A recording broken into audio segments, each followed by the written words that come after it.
Welcome to Bible Study, Parody, and Subversion in Matthew's Gospel.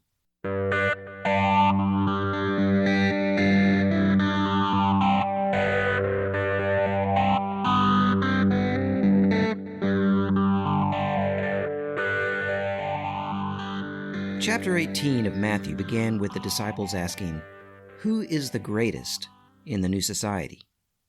Jesus answered by placing a child among them and telling them that they must become like children to enter the new society. While modern people might think Jesus is talking about assuming the attitude or innocence of a child, ancient readers would likely not have had those romantic notions of childhood, romantic notions which seem to have emerged in the modern West. An ancient audience would probably have thought in terms of honor status, which is the question the disciples were asking. Who has the highest honor status in the new society? Children had the lowest honor status. Jesus is telling them that they all need to assume the lowest honor status for the new society to work. Unless they do that, they won't realize the new society. They won't enter it. It will only work if everyone dispenses of what today we would call privilege. They called it honor, and it was thought to be a limited good, so there needed to be enough for everyone. If everyone was grabbing for more honor, which was the normal course of things in the old society, then the oppressive systems and structures of the old society would be replicated in the new, and there would be no new society, just the old one all over again. The only way, Jesus teaches them, to realize the new society, to enter it, is if everyone takes the least honor that they possibly can, leaving enough for other people.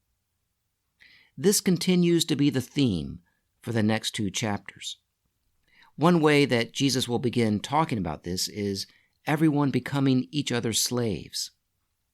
New Testament scholar Warren Carter, recognizing this theme in chapters 19 and 20, introduces these chapters this way, quote, "The coherence of these two chapters resides in pervasive cultural understandings of households. Discussions of household management continued after Aristotle in an Aristotelian tradition, in Stoicism, among Neo-Pythagoreans, and in Hellenistic Judaism. These traditions regarded the ideal household as the basic unit of a state or kingdom or city and the microcosm of imperial society. They understood the household to consist of four dimensions, namely three relationships, husband, wife, father, children, master, slave, and the male's task of earning wealth.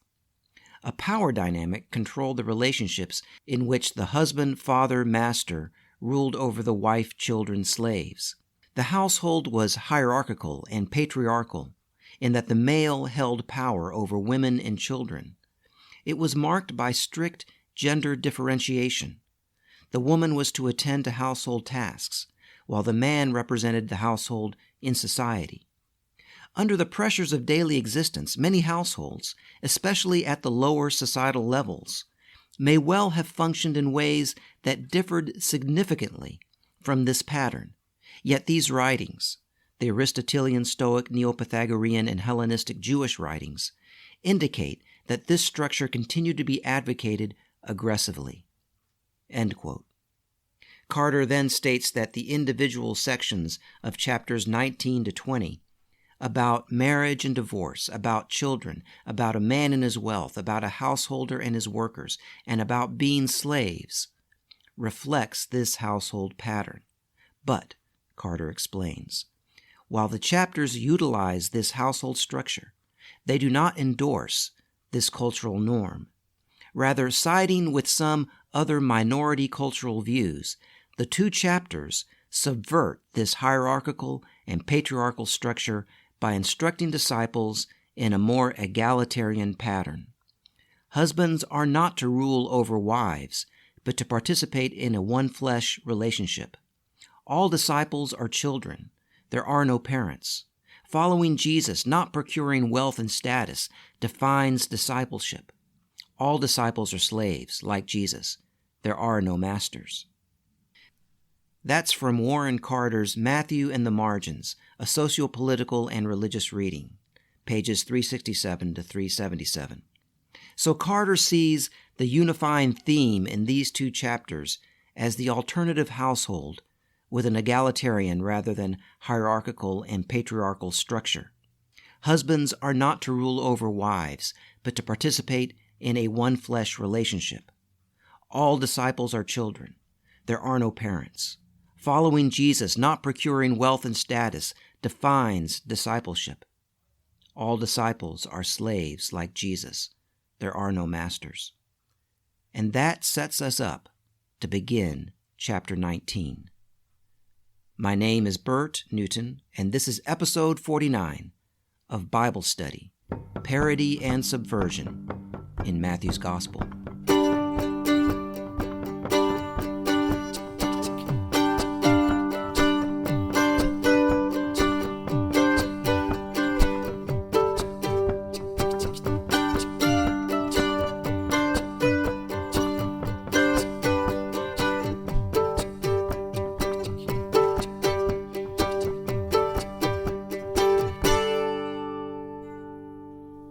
Let's begin with Matthew 19, 1-2, just the first two verses.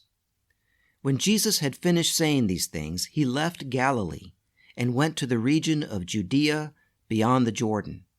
Large crowds followed him, and he cured them there. So finally, after saying back in chapter 16 that he must go to Jerusalem, he finally leaves Galilee and enters Judea, the province that Jerusalem is in. The narrative since that first statement has consisted primarily of teaching, but we get this reminder that he is on his way to Jerusalem. The text tells us that he enters Judea beyond the Jordan, that is, the part of the province of Judea east of the Jordan River, which has an actual name. It is called Perea. This is a place that became part of Judea during the Hasmonean period, the period of Israelite independence between the Greek and Roman periods. It had been part of Israel in prior times, but not considered part of the southern kingdom of Judah, which became Judea. Why does he go there? Why is it stated this way? Judea beyond the Jordan, rather than Perea, the actual name of the place. With limited papyrus space, this is probably not just a throwaway line, an extraneous detail. There is a reason for it. And perhaps it is to set up Jesus as entering Judea from that side of the Jordan, as Joshua did. Chapter 3 of the book of Joshua tells us that Reuben, Gad, and the half-tribe of Manasseh settled in what would later be called Perea. Then Joshua, with the Israelites, crossed the Jordan River to proceed to conquer the rest of the land, including Jerusalem. So perhaps this is a signal of the Joshua theme in the text. Remember, Jesus and Joshua are the same name, and as I have talked about in previous episodes, Jesus' journey toward Jerusalem seems to be a non-violent version of the conquests by David, Joshua, and the Maccabees that came before him. Perhaps a sort of parody of military conquests, or at least an inversion of them. Let's continue with verses 3-9. Some Pharisees came to him, and to test him they asked, "Is it lawful for a man to divorce his wife for any cause?" He answered, "Have you not read that the one who made them at the beginning made them male and female? And he said, for this reason, a man shall leave his father and mother and be joined to his wife, and the two shall become one flesh. They are no longer two, but one flesh. Therefore what God has joined together, let no one separate." They said to him, "Why then did Moses command us to give a certificate of dismissal and to divorce her?" He said to them, "It was because you were so hard-hearted that Moses allowed you to divorce your wives. But from the beginning it was not so. And I say to you, whoever divorces his wife except for unchastity and marries another commits adultery." To modern ears, it may sound like Jesus is being overly rigid, old-school conservative, and not allowing for the myriad of reasons that a marriage might not work out, and the many circumstances in which divorce might be the best option, the healthiest and best thing for everyone involved. But this teaching was not given in a modern context, so its ancient context needs to be given consideration. The teaching in this passage overlaps with the teaching found in chapter 5 about divorce, so I'm going to repeat some of what I said in the episode that covered that part of chapter 5, which is episode 10. Here's the ancient context. Deuteronomy 24, 1-4 states that a man can divorce his wife for no other reason than that she does not please him because he finds something objectionable about her. And so he writes her a certificate of divorce, puts it in her hand, and sends her out of his house. Simple as that. The man needs no other reason than finding something objectionable about her. And then he can send her out of the house. What happens to her is not his concern. And what happens to her might be pretty bad. First of all, she has suffered serious shame. If her family takes her back, then at least she has a home. But if they do not, then she may be homeless, reduced to begging or perhaps prostitution to survive. The rabbinic debate on this passage from Deuteronomy reveals how brutal this law could be depending on who interpreted it. While the Pharisaic school of Shammai seems to have agreed with Jesus, another Pharisaic school stated that a man could divorce his wife for minor matters, including burning or oversalting his food. And one rabbi even declared that a man could divorce his wife even for the reason of finding another woman more physically attractive. But Jesus puts an end to the practice of arbitrary divorce, a significant step in curtailing the power of men over women. In the new society, Jesus declares, women cannot be tossed aside. They are not mere property. Interestingly, Rabbi and biblical scholar Philip Segal, in his famous book, The Halakha of Jesus of Nazareth, according to the Gospel of Matthew, undertakes an exhaustive study of the rabbinic literature and places Jesus' teaching about marriage and divorce in that context. Through some very detailed arguments, he finds that Jesus expands the definition of adultery to forbid men the power to treat women as objects for their sexual gratification and then dispense with them when they no longer desire them. I don't have the time to get into all of his arguments, but he sums it up this way. The Matthean Jesus narrowed the grounds for divorce because, in line with prophetic tradition, he regarded divorce as contrary to God's will. He reduced the ordinate power of the male by abolishing the right to polygamy. He took a step toward equalizing the dignity of women with that of men by making the married male subject to charges of adultery, even if he had relations with an unmarried female, just as the married woman who had sexual relations with an unmarried man was guilty of adultery. That's page 142 of his book, if you want to look that up. So there's a lot more there, obviously. He talks about polygamy and other things. But the main point is that this teaching, directed only at men, is about limiting the power of men over women, not allowing them to throw away women as unwanted property. Let's continue with verse 10. His disciples said to him, "If such is the case of a man with his wife, it is better not to marry." Wow. These male disciples conclude that if they can't have that power over women, power to discard them like unwanted property, then it's better not to marry. Jesus responds with a very clever teaching. Let's continue with verses 11 to 12. But he said to them, "Not everyone can accept this teaching, but only those to whom it is given. For there are eunuchs who have been so from birth, and there are eunuchs who have been made eunuchs by others, and there are eunuchs who have made themselves eunuchs for the sake of the kingdom of heaven. Let anyone accept this who can. Jesus starts out by saying that only some people can accept this teaching, and then ends with saying, "Let anyone accept this who can." Now, I've always read this as Jesus calling for a major sacrifice of celibacy so that those willing to make that sacrificial commitment can more fully dedicate themselves to the work of the gospel. But Jesus realizes that the sacrifice of being single without any romantic partners and not having children is one that few people are willing to make, especially in a traditional society which puts pressure on people to do these things. Both a desire for a partner and also for children, as well as societal pressure, makes celibacy a tall order. And perhaps that is part of it, part of what Jesus is saying. But Warren Carter suggests that there is something more to this teaching. He highlights the qualifier that Jesus makes about who is able to accept this teaching, namely, those to whom it is given. And we're all reading or hearing it, right? It is given to the disciples in a similar way that the secrets of the new society are given only to those with ears to hear. And everyone in the audience hopes to be included in that inner circle.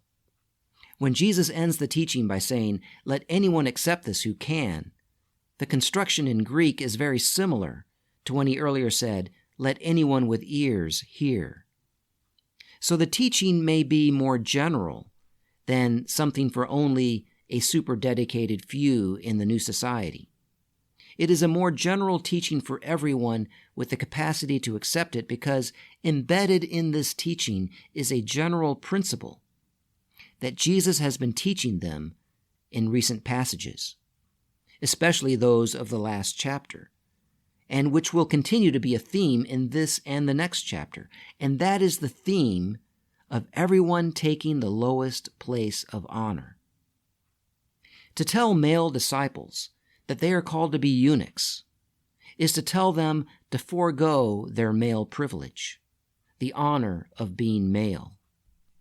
This teaching is a fundamental attack on the patriarchal nature of the old society. To be a eunuch could mean several things.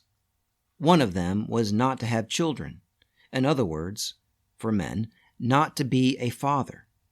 And, as we have seen, being a father meant having status. The old society was built through a pyramid of fathers. Now, of course, a father was not only a father of his own biological children, he was the father of an entire household that included slaves and other members of the household. But the concept of being a eunuch implied not just not having biological children, but also not having children of any kind, not being a father.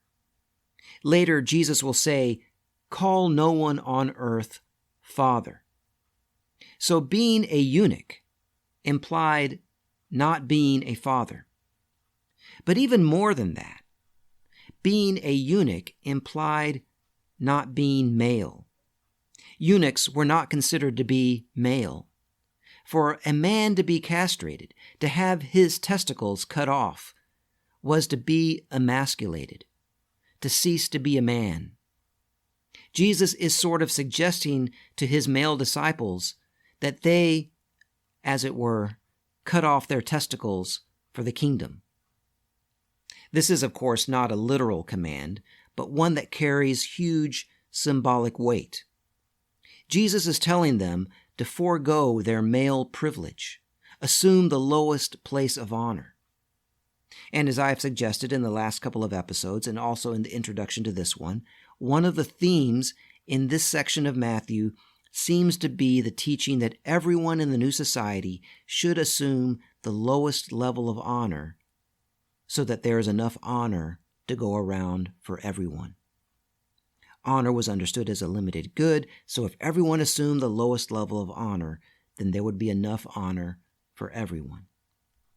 Jesus is telling them to take the same status as women, who were not thought to have honor of their own, or as gay men. The term eunuch in the ancient world often referred to what we might think of as a gay man.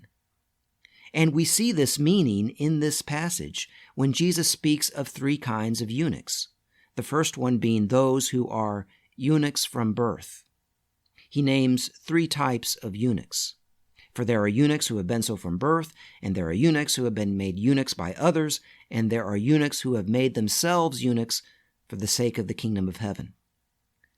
Now, some commentators have tried to say that a eunuch from birth is one whose sexual organ is deformed from birth, but the ancient literature is full of references to what we might think of as gay men, or at least men who have no sexual desire for women, or maybe even people born in male bodies but not considered male.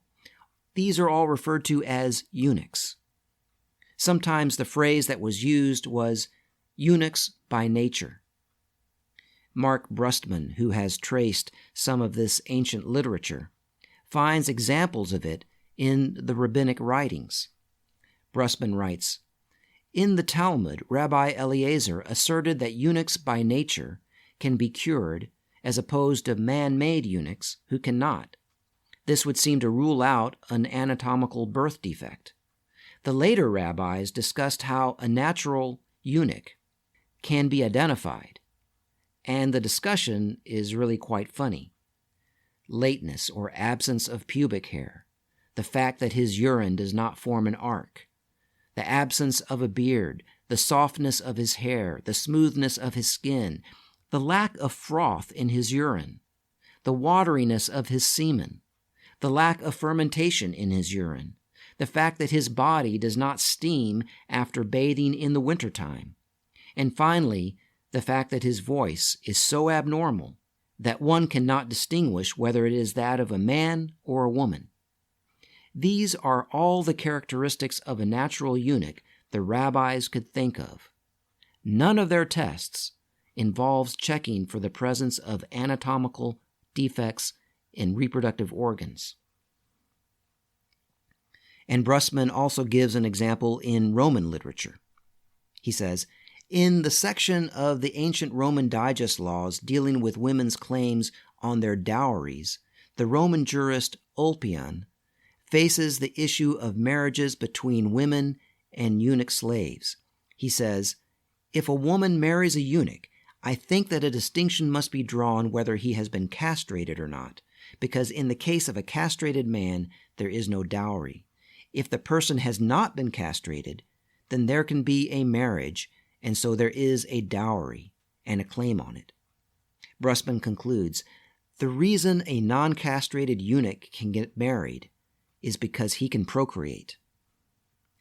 Brustman continues, Ulpian states, "Eunuch is a general designation. The term encompasses eunuchs by nature." Ulpian lists three types of eunuchs almost exactly in parallel to the way Jesus did: born, man-made, and other, with the typical born eunuch being able to procreate. And finally, Brustman gives an example from an early church father. Clement of Alexandria said, "The true eunuch is not unable, but unwilling to have sex with a woman." Interestingly enough, Dr. Robert Gagnon, or Gagnon, I'm not sure how to pronounce his name, tenured professor of Greek and New Testament exegesis at Pittsburgh Theological Seminary and prolific anti-gay evangelical author, admits on his website that born eunuchs in the ancient world were probably gay. So there you have it. A born eunuch was a way of referring to someone that we might today say is a gay man. The ancients would have thought of the person as simply not being male, by virtue of not being attracted to women. What does this say about how Jesus thought about these born eunuchs? Well, he says that his disciples should strive to be like them, at least in terms of honor status. And since this is the only place in the gospel where this issue comes up, I want to take this opportunity to note that there seems to be a prophetic tradition reflected in Isaiah 56, verses 1 to 8, that proclaims the inclusive nature of God's ideal society, which includes people called eunuchs. If it were only talking about literal eunuchs, men who have been castrated, it would not make much sense, since literal eunuchs were not excluded from Israel, only from the temple, and often held high-status positions. Here is the passage, Isaiah 56, 1 to 8. Thus says the Lord, maintain justice and do what is right, for soon my salvation will come and my deliverance be revealed. Happy is the mortal who does this, the one who holds it fast, who keeps the Sabbath, not profaning it, and refrains from doing any evil. Do not let the foreigner joined to the Lord say, the Lord will surely separate me from his people. And do not let the eunuch say, I am just a dry tree. For thus says the Lord, to the eunuchs who keep my Sabbaths, who choose the things that please me, and hold fast my covenant, I will give in my house and within my walls a monument and a name, better than sons and daughters. I will give them an everlasting name that shall not be cut off. And the foreigners who join themselves to the Lord to minister to him, to love the name of the Lord, and to be his servants, all who keep the Sabbath and do not profane it, and hold fast my covenant, these I will bring to my holy mountain, and make them joyful in my house of prayer. Their burnt offerings and their sacrifices will be accepted on my altar, for my house shall be called a house of prayer for all peoples. Thus says the Lord God, who gathers the outcasts of Israel. I will gather others to them, besides those already gathered. As you can see, this is a vision of inclusion of foreigners and outcasts, including people called eunuchs. Quite likely people we would think of as being gay men, or perhaps, since men who lacked a desire for women were not considered male, this category of eunuch might have included people who, while born into male bodies, do not identify as men. Perhaps Jesus is drawing on this prophetic vision of inclusion. At any rate, Jesus tells his presumably heterosexual male disciples, if they can, they should be eunuchs for the new society. He may be calling them to celibacy for the sake of the work, if they can do that. But he didn't have to get into all of that eunuch business just to say that. And talking about eunuchs and all of their varieties seems to bring in a major honor-shame dimension. He seems to be saying that they should strive for the lower honor status of eunuchs, of those that are not considered male. They should, metaphorically, cut off their testicles for the kingdom. My name is Bert Newton. The music for this podcast series has been provided by Bob Nolte and David Martin. Please support this podcast series by spreading the word about it. Also, please give us 5-star ratings and glowing reviews that will draw more listeners. Thank you to all who have supported this podcast in so many ways. This has been episode 49 of Bible Study, Parody and Subversion in Matthew's Gospel.